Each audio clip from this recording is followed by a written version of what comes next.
Is it visible to you, ma'am? Yes, ma'am. It's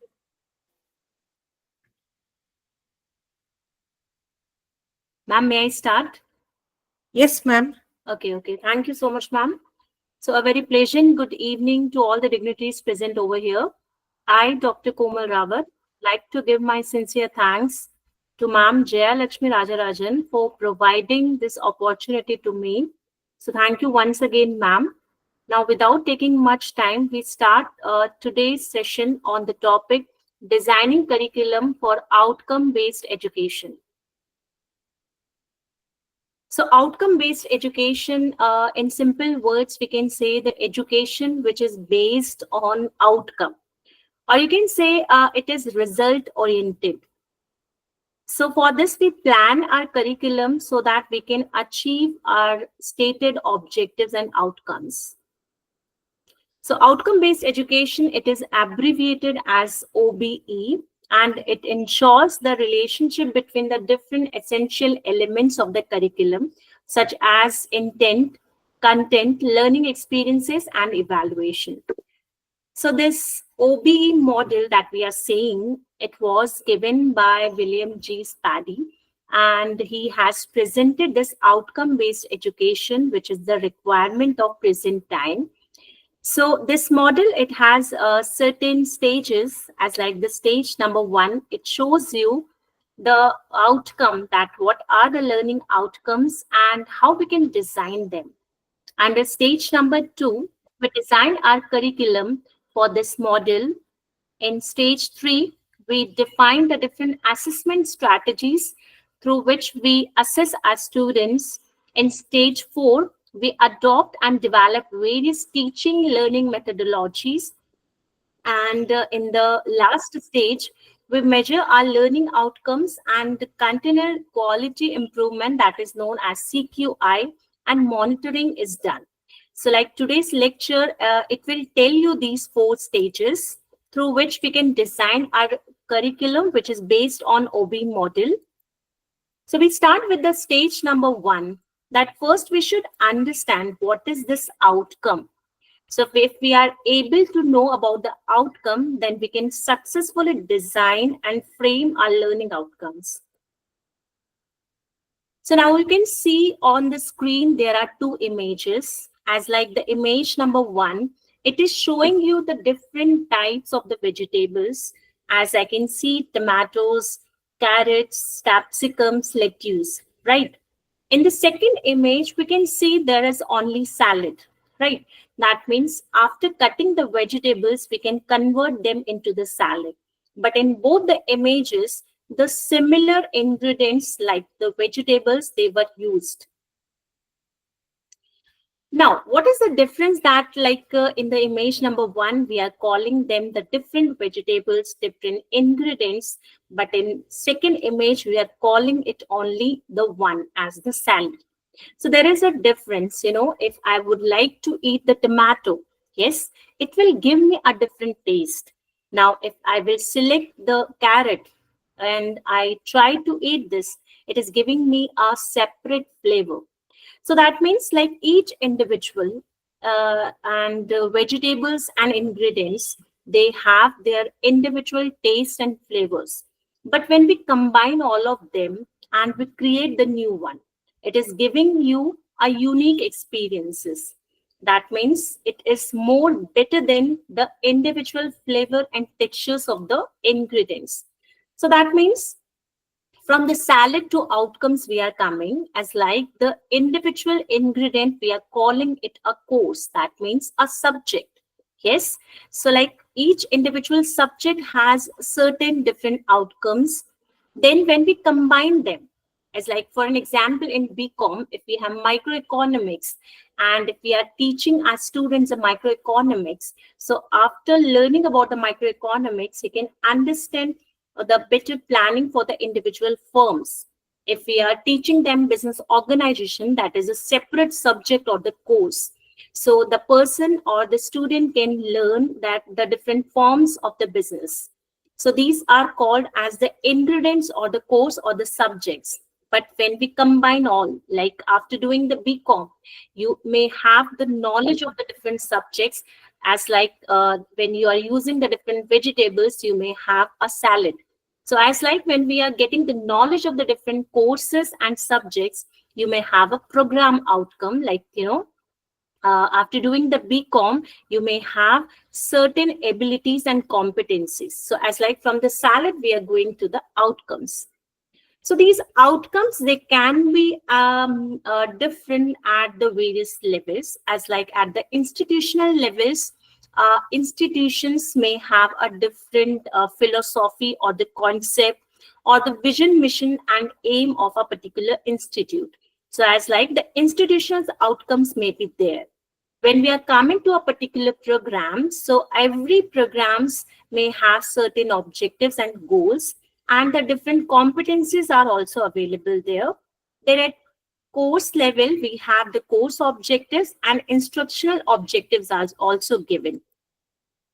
Now, coming to the different aspects of the outcome-based educations, there are the different terminologies which you can use in OBE, and when all these are combined, it can be called as outcome-based education. As like first, the course is there, course outcome, program outcomes, program educational objectives, and next we have program specific outcomes and graduate attributes. So these are the different terminologies and aspects which we are using in OBE. Now let's start with the first as the course. So what is the meaning of the course? Course, you can say that curriculum or a subject, right? Like syllabus. So every subject has a certain syllabi. Like in education, it can be called as a work field of the student, that what the student is going to do. He will learn about the certain contents of a particular subject. In Latin word, it is called as curricula, and carrere means a race course or a runway on which we have to do the race. Race, it may be preferred as the students' experiences and the activities which the students is gaining during the teaching learning process. And in simple words, you can say it is a course of the study that the student has to undergo. Now, what is the need of this curriculum in higher education? As like the teaching learning process, what you are delivering to your student, you should have a base. That means a foundation. If you don't have the curriculum, what you are going to deliver to your students. So that means the course or the curriculum, it is the base of our teaching learning process. We are doing higher education, or we are gaining this education because we want to acquire the new knowledge. So the need is there that the curriculum, it is the organization, it is organized path. Organized, you can say it is a systematic approach. That means there are the certain steps, and if you will complete the step number 1, you will go to the next step. As like our curriculum, it is divided into the different units, and the unit 1, it will tell you about the brief overview. If you will complete this, you will go to the next unit. So as like the curriculum, it is the organized path to acquire the knowledge. Next is development of the programs, all based on the curriculum. Yes, like every program, it depends on the curriculum. If your curriculum, it is more stronger, there will be more opportunities for the employability of the students. Next, totality of the experience provide to the learners. So the learners, during the teaching learning process, when you are delivering them the content, they have a certain experience that is going to enhance their skills. So we have a particular need of the curriculum in our higher education. Next, after learning about the course, we have the course outcome. As like in our country, we have regulatory body which is known as the NAC, and the NAC has defined the certain terminologies, and the course outcome, which is abbreviated as CO. So COs, they are the statements that describe what the student should be able to do at the end of a course. So that means the course, it is a subject. So when the students will complete that particular subject, what he is able to do. So this is known as the course outcomes. Now on this slide, I have written a particular example of a subject or the course banking and insurance, and you can see that the course outcome, they are the statements. So we will write them in form of the statements like CO1, 2, 3, 4, 5. It may be more than 5, right? So here the statements are given as like the course outcome 1. It will tell you that after completing this particular subject of the banking and insurance, the student is able to list the functions and importance of the Indian commercial banks. That means if you can ask a particular student of banking insurance, they can explain you what are the functions of the commercial banks, what the commercial banks they are doing, what are their primary or the secondary functions, and they can also explain the significance of the Indian commercial banks for our Indian economy. So at the right side, the different cognitive levels are given. So this is the course outcome, which is the outcome of a particular course or the subject. Now the next is program. A program is defined as a specialization or the discipline of a degree. And you can say that a program like the BCom, it is a program. BBA, it is a program. Next is the program outcomes. Like every program has certain outcomes, and program outcomes, it can be abbreviated as POs. So POs are also statements that describe what the students graduating from any of the educational programs they should be able to do. Like earlier, we have discussed the student of the banking insurance, what he or she can able to do or can explain or describe. But now here we are talking about the program that means a BCom. So a BCom graduate, what he or she is able to do after completing the BCom, it can be known as the program outcome. Now, we have taken the example of the faculty of the commerce, like upon the completion of the BCom, the student would like there are the different statements are given here.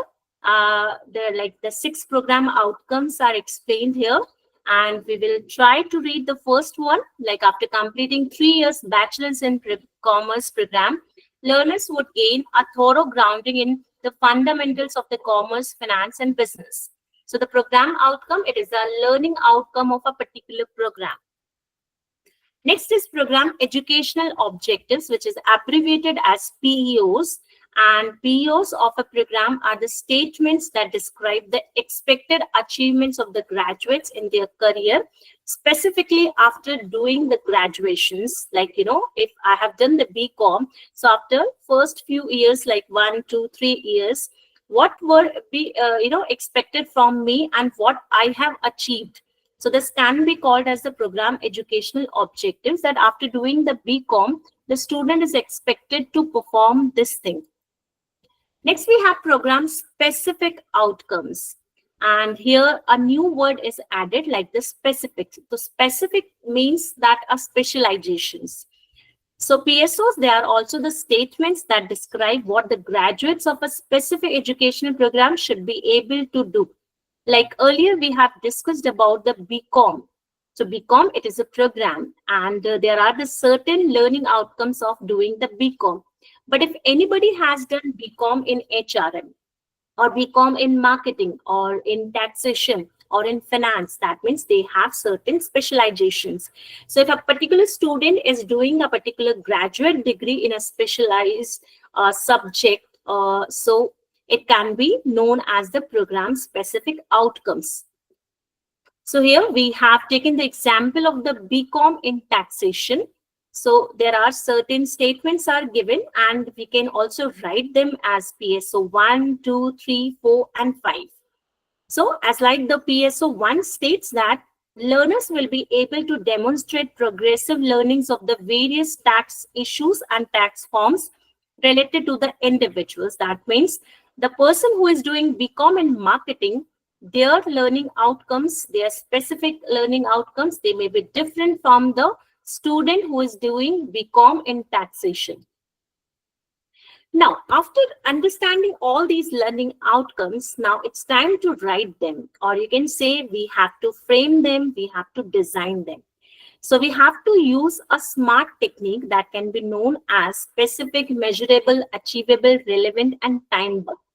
So specific, that means all the learning outcomes, they should be defined clearly or focused, and it should be measurable. So measurable, that means you can observe the performance of the students and which can easily be measured. Then achievable. So when you design your learning outcomes, it should be not any kind of impossible things or impossible skills. So it should be achievable. That means you can make effort, you can do attempt to achieve this. Relevant. It should be relevant to a particular subject or learner's requirement. Next is time bound. Whenever you are going to attain them, it should be relevant and it should be related to a particular time duration, like, during the time period of 3 months or 6 months, or, next 1 or 2 years. So it should be time bound. There should be a time limit. Okay. And you will define this in your learning outcomes. Now, as like we have discussed the outcome-based education, which was given by William G. Spady, then whenever we are writing and designing our learning outcomes, we should always focus and follow the Bloom's taxonomy. And Benjamin Bloom has given a certain, different terminologies, and it is for the level of understanding. That means whenever you are writing your learning outcomes, you should define them. You should decide their different levels of understanding, and this OBE, it assumes that all the students, they cannot learn all things in a same way. That means there may be some advanced learners, there may be some weak learners. So whenever you are designing your learning outcome, you should follow this. So that's why six different terminologies are here, which the Bloom has categorized in two types of the thinking skills, like lower order thinking skills and then higher order thinking skills. So under the lower order thinking skills, like remembering, understanding, and applying are here. So that means whenever the student is coming to the class, or whenever you are going to deliver a particular content to them, so that means initially the particular student can remember. That means whenever you are delivering, it will be there in their memory. Then after this, they can understand. That means they will start to understand the concept, and later on they can explain this. Then they can also apply this in form of the diagrams, or they can make a chart. So all these are coming under the lower order thinking skills that the student should have. The next, we are coming to the higher order thinking skills. So when the student has learned all these things, then they can create their own ideas, designs.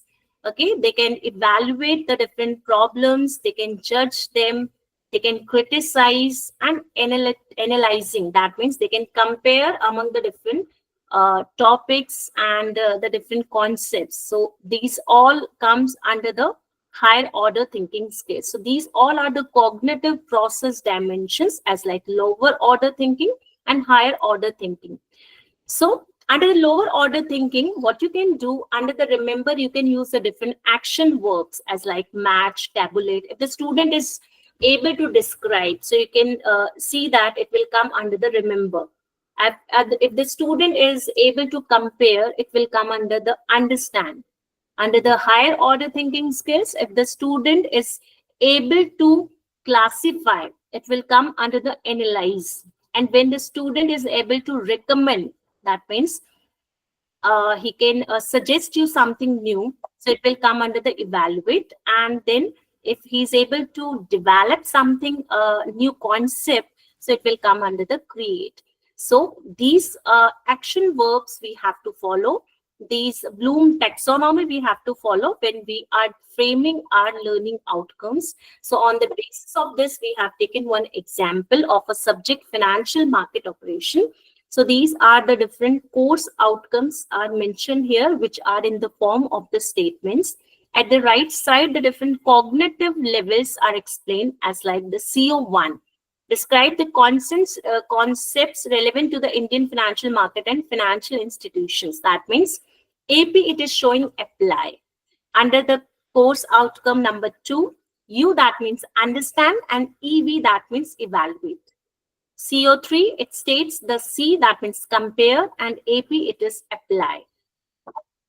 CO4, it can be, understand and analyze. So after reading and learning about a particular subject of financial market operation, the student can understand, they can compare, they can, analyze and evaluate the different concepts and the things. So as like when we will follow the Bloom taxonomy, we can design easily our learning outcomes. Now we are coming to the second stage when we have to design our curriculum for this OBE model. And we have to always follow the certain principles of outcome-based education.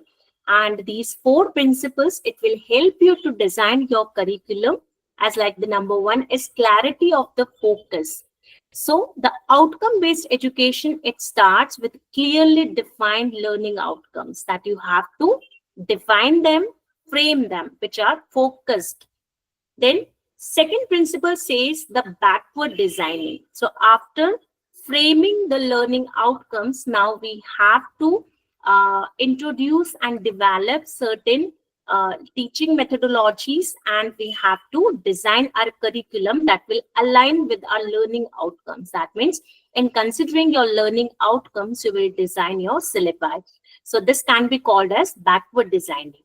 Now, next is high expectation for all the students. So outcome-based education, it's sets ambitious performance for the students, and it will definitely encourage them to strive for the excellence.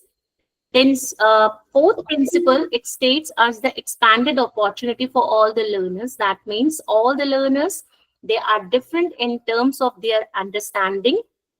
And as per this, we have the certain different strategies and methodologies that can help the weak learners and also motivate the advanced learners for more excellence. So these are the certain principles that we have to follow for designing our curriculum.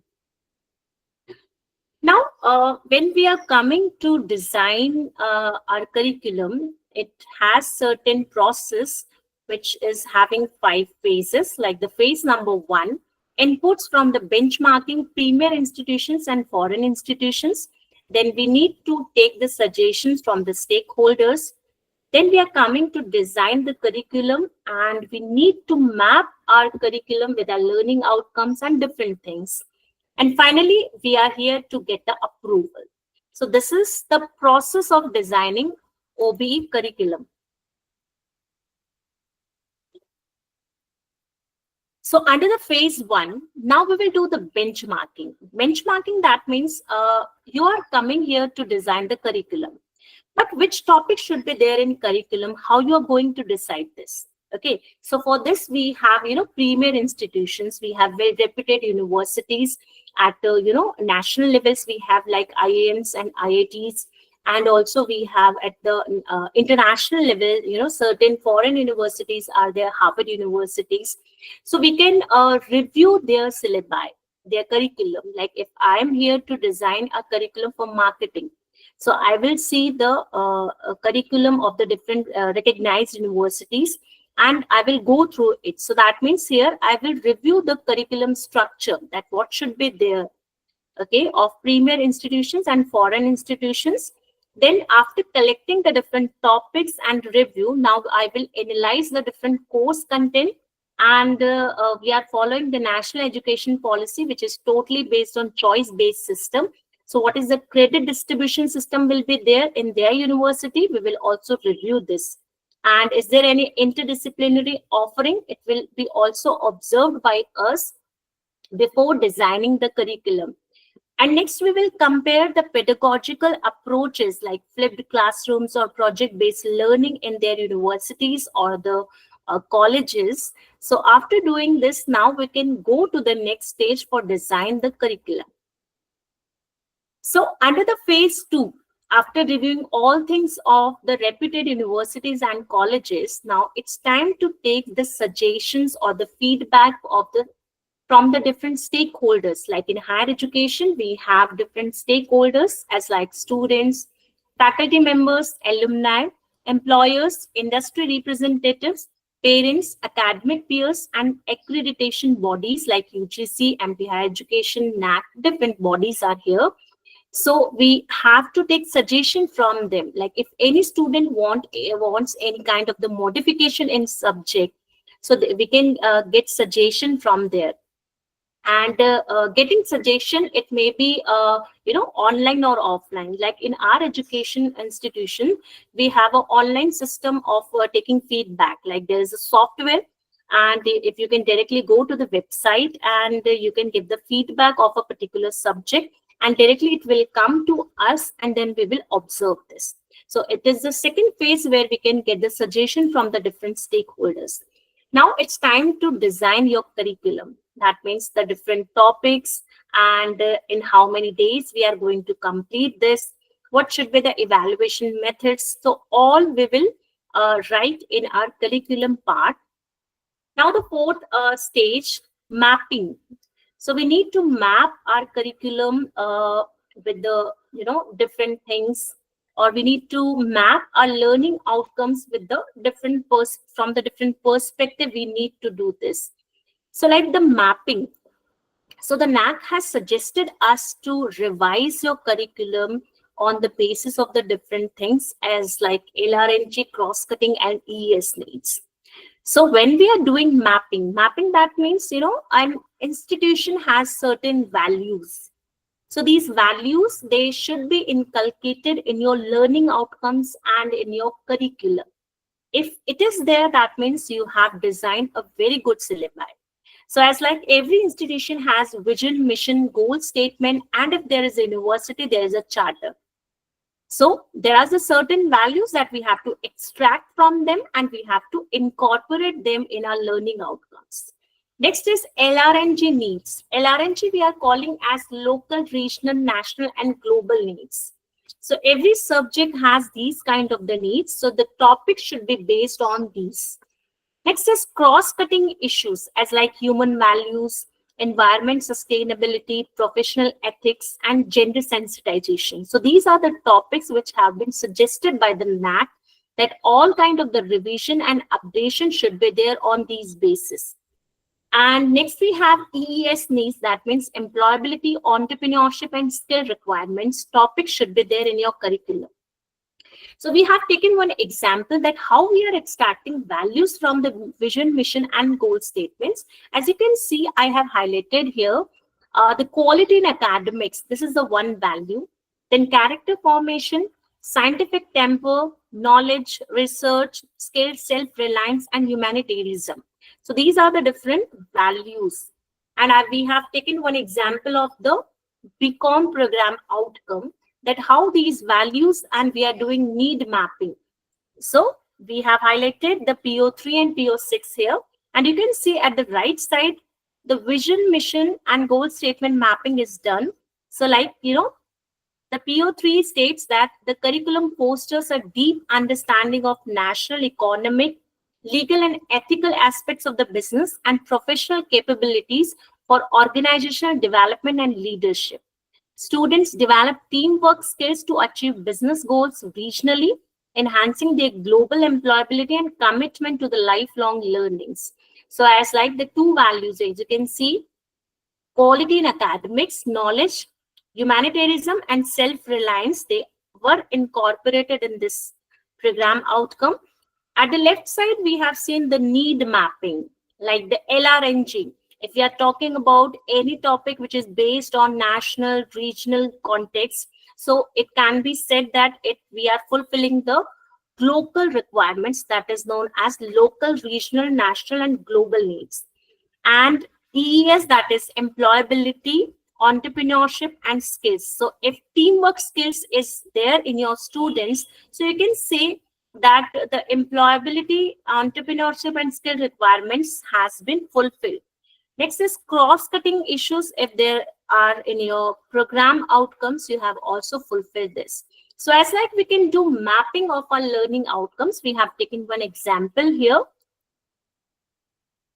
We can also map our program specific outcomes, which is, program specific outcomes. I have earlier said that it is the learning outcome of a particular program specialization as like the BCom taxation. So if anybody has done BCom in taxation, they have the different outcomes.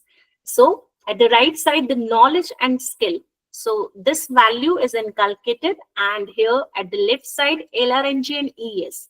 So as like the mapping can be done with the learning outcomes and your curriculum.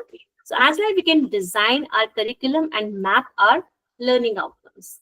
Now, we are at the fifth stage, and here we need to get approval. That means we have all done at, internal or departmental level. Now it's time to get the approval at the Board of Studies meeting, in which some external members are also there from the different institutions. Then after getting approval from Board of Studies, now we will pass this to the next stage, that is academic council meetings, and then the last is governing body. So if it is approved by the governing body, you can think it as a final. So as like we can design our curriculum. The next stage 3. After designing the curriculum, now it's time to define and prepare for the assessment strategies. Okay, so you have designed. Now how you're going to see that you have delivered the content in a well manner, and your students, they have learned all things. So there is importance of the assessment. It will tell the students that what is important for them, and on which topic we have to contribute the time, and it is more significant for us. So as like the importance of the assessment. So assessment strategies are categorized in two types, like direct assessment methods and indirect assessment methods. So under the direct assessment methods, we have certain categories like formative assessment, summative assessment, and continuous internal assessment. So formative assessment, it is a kind of the assessment which we are doing and performing, time to time, like, within 10 days or 15 days as like. So like when you are delivering your lecture in the class and you have explained them a particular topic, you can conduct quizzes for them, and it will help you to understand that how much students they have learned. You can also discuss in class. So class discussion you can organize. You can also give them certain assignments or the projects that they can search many things, and they can prepare their project and they can submit to you. And by this you can easily know that the students, they have demonstrated their mastery. If there is any laboratory works specifically for the science students, so they can also do this. Presentation like the tutorial can also be taken of the students. Next are the summative assessment, which is mainly performed at the end of a learning period, like at the end of a semester, or it is there to evaluate the overall achievement. So for this, the examination can be conducted, like final examinations, midterm examination, we can conduct and we can assess the students. Then project demonstration and presentation may also be there, like in certain course or program. There is a project like dissertation is also there. So Viva can be conducted, and they are able to prepare their project or dissertation, and as like we can assess them. The next is continuous internal assessment, which is a progressive task or the method that will help you to assess the students. Next is indirect assessment methods. So you can also conduct this at a different time period, like the surveys, course evaluations, alumni surveys, employer surveys. You can also do this. Alumni surveys, as like your students, they have completed their graduation or post graduation from your institutions. So you can take their views, perceptions, and what is good for the present students. So as like you can conduct such kind of the survey. Then employer survey can also be conducted if your students, they are placed. So you can ask their employer, that means their boss, that what the students or their employees, how they are working, what are their skills and knowledge, okay, and what kind of the students they are hiring. So we can also conduct such kind of the employers survey, and according to this we can incorporate this in our curriculum. Interviews can also be conducted. Then alignment with the learning outcomes, all the learning outcomes, they should be aligned with the curriculum and the different things, and they should also be measurable. That means we can measure them. So variety of the assessment methods are there, and we can use according to the convenience. That means it's not right that we need to use all of them. We can use, so these are the different methods or the techniques which were described under the outcome-based educations, and we can choose them as per the subject requirement. Now, the stage 4, it will tell you that which teaching methodology you need to develop or use for delivering the content of the outcome-based education. Because just only designing the curriculum, it is not that you have achieved your outcomes and your goals. If you have used the perfect teaching methodology under the outcome-based education, definitely you can achieve your learning outcomes. So if we do a comparison with the traditional teaching and learning and outcome-based education, we can find the difference.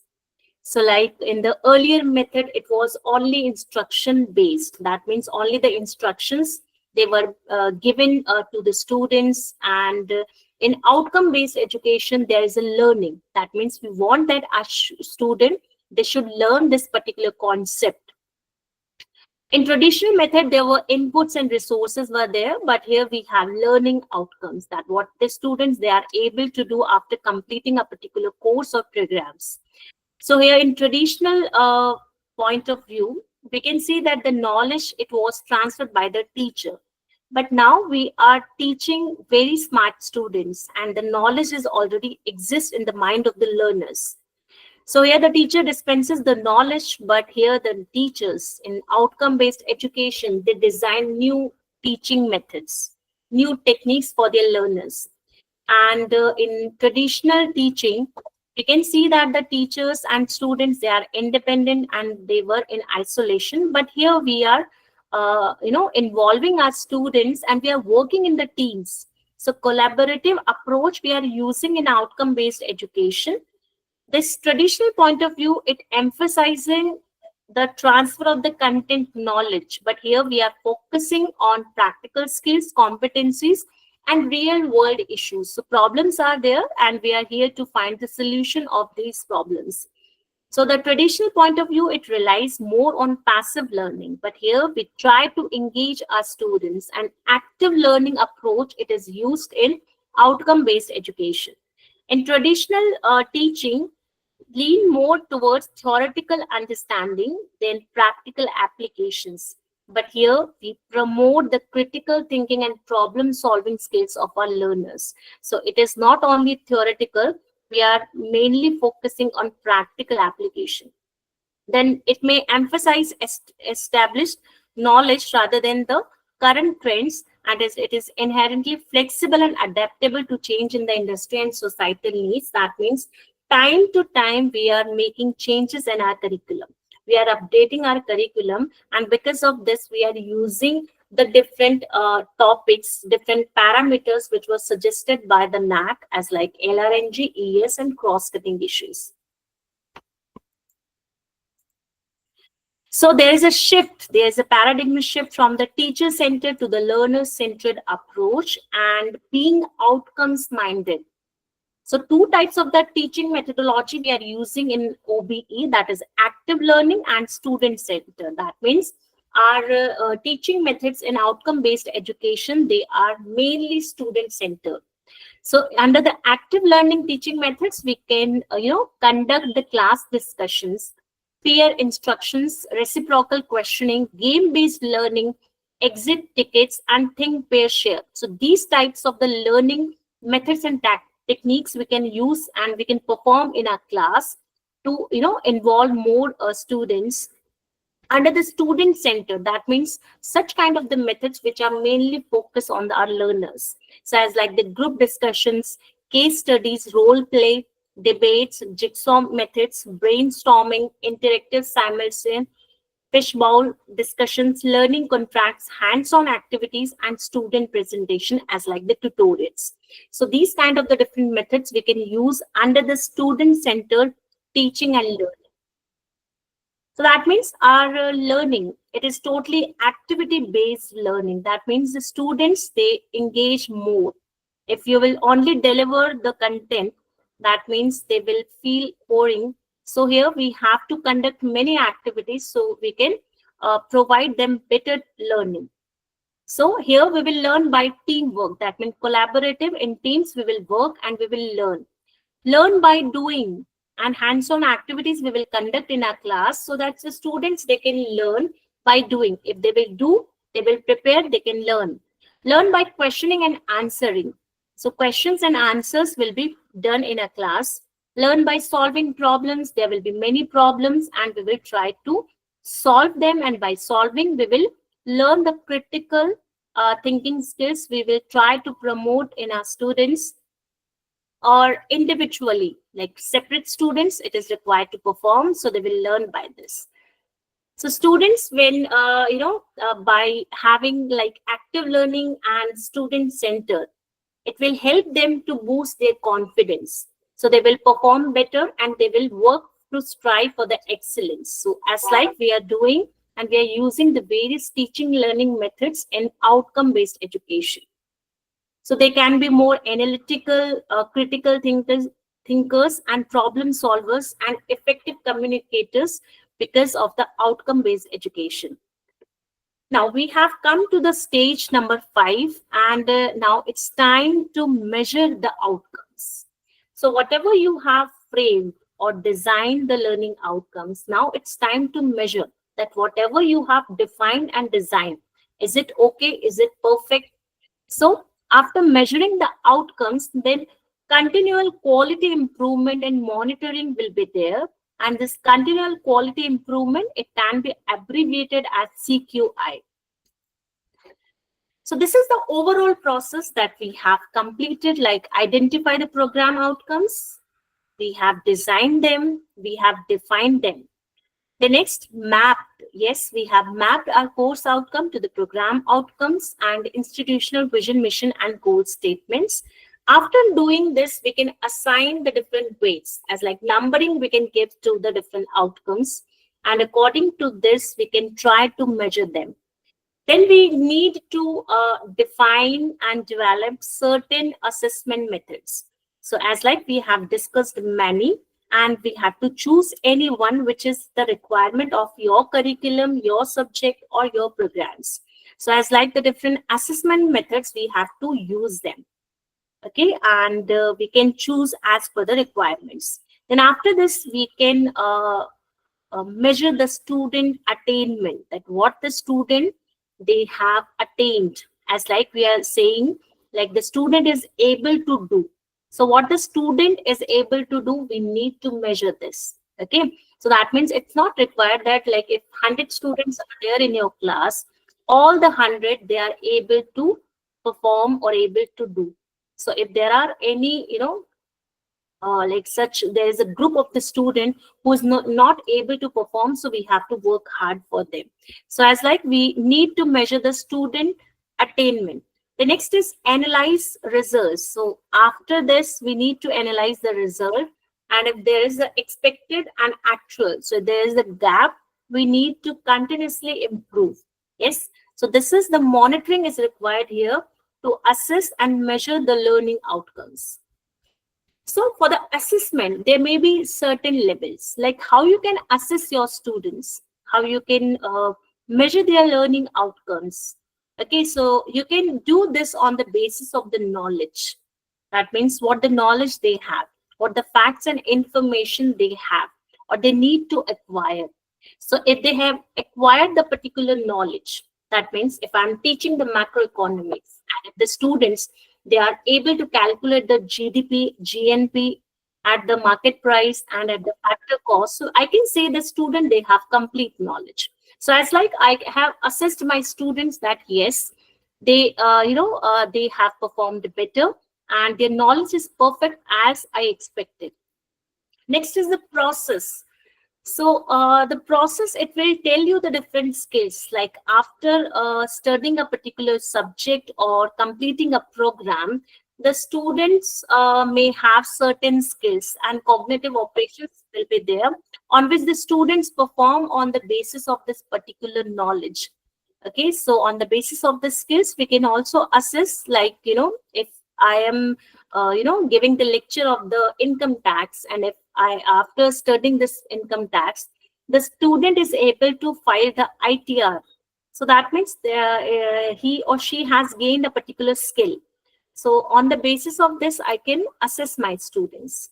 Understanding, like enduring the big ideas or the principles and generalizations inherent to the discipline. I can also assess my students on the basis of understanding.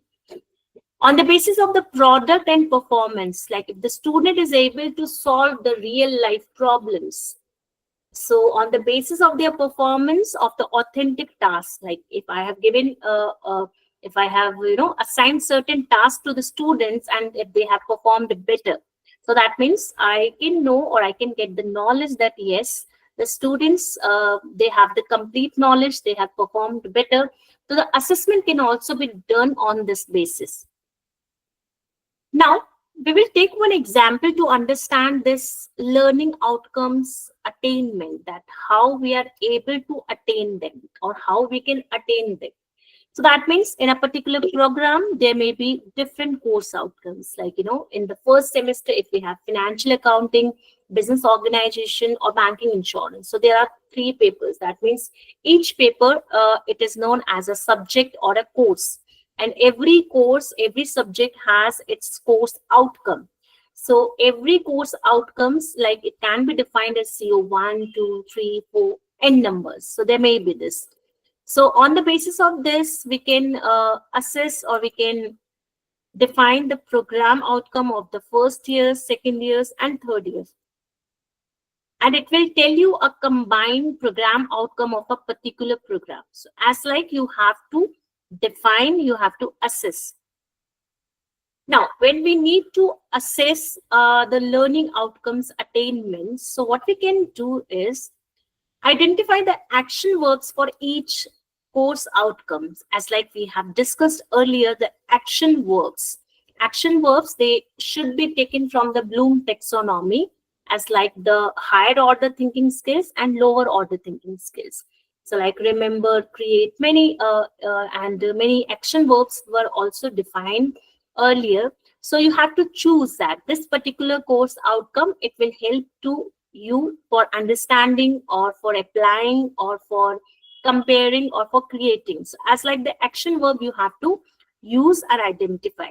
Then if you are conducting some exams, so as like you have to frame the question paper on the basis of the course outcome, and it all should be based on Bloom's taxonomy level of understanding. So as like whenever time to time, if you will conduct certain tests or exams, they should all be based on your course outcomes.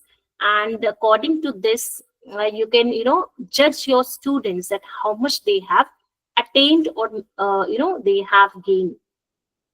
Then we can conduct the examinations, and when the students, they are writing in their answer scripts, so all the questions, they should be from the various course outcomes. Like, there's the one paper, business organizations. And if in the main exam, like final examination, if the short answer type questions, long answer type questions are there. So this particular short answer type questions, it has been taken from the second course outcome. Then the second short type questions, it has been taken from the fourth course outcome. So as like we have to select the different course outcomes and their action verb, that if the student is able to write the answer of this question, so what he or she can do, like he or she can apply or understand, or they can create something new. So as like we need to map our questions. Then evaluate answer scripts, we will evaluate them, we will mark the marking will be there in your question paper, and we will calculate this. So calculate the course outcome marks for the course, and then we will combine this, and the total marks will be there. As per this, you will calculate the percentage that this particular student, he or she has achieved this much, like 50%, 60%, 70%. So as like we will determine the different techniques and attainment strategies we will frame, and as like we can attain our course outcomes or the different learning outcomes, we can measure them, we can attain them. So there is one example is also given here, like after the outcome designing process, like we will design this on the basis of the Bloom taxonomy, and we will reflect the different cognitive levels of the understanding, which is based on the course nature, right? So after this, we will map our learning outcomes with the program outcomes and industry requirements. Then we can also, decide the different levels of the attainment, as like we can like in this slide we have taken one example of the three levels, and if the student has achieved up to this percentage, he or she is coming under level number 1. If he or she has achieved more than this level, so they are coming in level number 2, as like we can do. So as like we can assess our different learning outcomes, we can measure them, and if there is any gap, so continuously we have to improve this.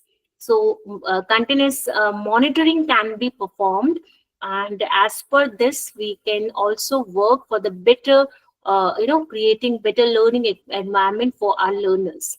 So this is the outcome based education model, that is OBE.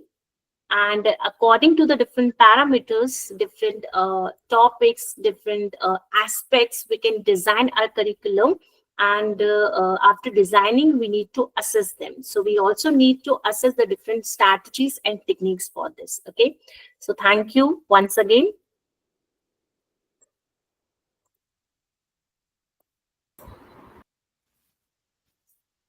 Thank you, ma'am. Thank you for your wonderful presentation.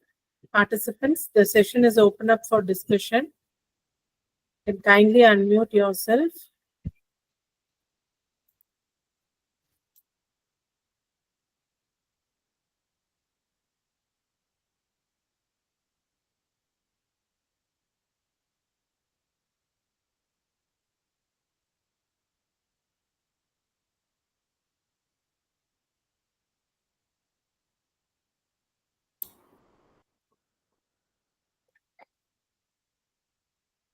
Participants, you can kindly unmute yourself for queries, or you can even post your queries in the chat box.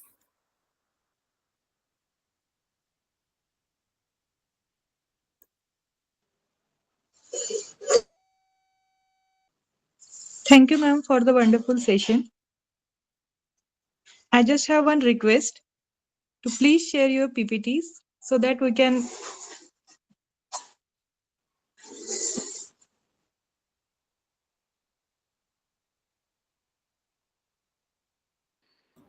Good evening, ma'am. The session is extremely clear and very defined, and I think that there will not be any doubt. But only thing is, all this theoretical aspects is very good. Practical concept is really difficult, as I feel as a professor. It really comes as more leisure for students and more pressure for the teacher. The teacher has to work more and more, lot of documents, lot of informations. But from the student side, uh, it is very light for them. Previously, it was as you said, you have even you have given in your slide, it's a traditional, it's a instruction, and this side is a learning. And learning, we are learning for the past 25 years, 30 years, we are learning. But how far the students are learning, it's really today challenge, and making the students to learn with the technology.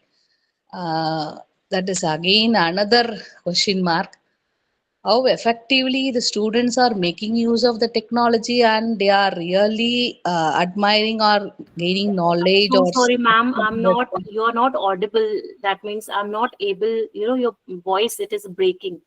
now is it clear, ma'am? Okay, now is it okay? Can you hear, can you able to hear my voice? Hello? Yes, ma'am? Yes, ma'am, it's clear. It's clear. Okay, so that is You what now. can send me, if you can write in chat box also, I can understand. I don't know, it may be from my side, the technical issues there. So one query I am seeing in the chat box, that respective council. So yes, sir, like we cannot make any changes in program outcome or the course outcomes. But like it, if like, in like I'm living in Madhya Pradesh, and like MP Higher Education, they have given a particular subject and their course, like their learning outcomes, they have defined. So like it's not easy to make changes in that. But like if there is an autonomous institution, they can make changes in their curriculum. So there is a certain limit. So whatever changes and updation we are doing in our curriculum, it can be based on the different parameters that we have discussed today. So that can be done.